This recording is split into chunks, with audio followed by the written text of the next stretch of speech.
কাজে আমরা কেউ যেন এমন কোনো ভুল কাজ না করি যাতে করে পুরো টিমের সাফল্য ব্যাহত হয়, গন্তব্যে পৌঁছা ব্যাহত হয়। আমরা আজকে এই কামরায় যারা বসে আছি তারাই সম্মিলিতভাবে বাংলাদেশ সরকার।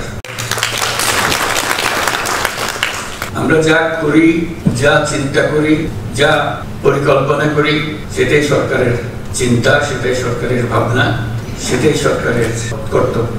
কাজে এই মহাশক্তি নিয়ে আমরা কি কাজ করব, কি কাজের জন্য আমরা তৈরি, কি কাজে আমরা সফল, কি কাজে আমরা বিফল, সেগুলোই আজকে সমাবেশের আলোচ্য বিষয়। আমরা বলছি এটাই সরকার।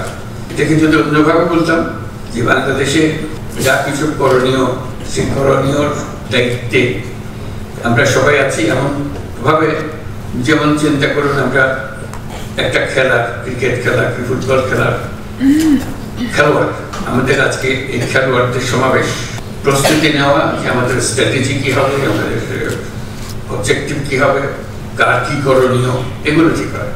আজকে যে সময়টুকু আমরা পেলাম সবাইকে একত্র করে, সারা দেশের থেকে সবাই এসছে তোমরা, এটাই ঠিক করা।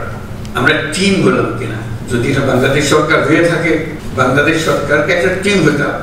এটা টিম ওয়ার্ক, এটা এমন না যে আমি আমার মতো করলাম, ওর মতো করলাম, এটা হয় না, কোনো কাজই হয় না।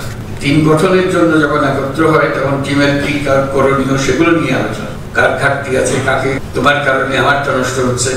খেলা হলো একটা সামগ্রিক জিনিস, একজনের ভুল কাজে পুরো টিম তার সাফল্য থেকে বঞ্চিত হয়। কাজে আমরা কেউ যেন এমন কোনো ভুল কাজ না করি যাতে করে পুরো টিমের সাফল্য ব্যাহত হয়, গন্তব্যে পৌঁছা ব্যাহত হয়। এটা নিয়ে আমাদের আলোচনা, আমরা কি করছি।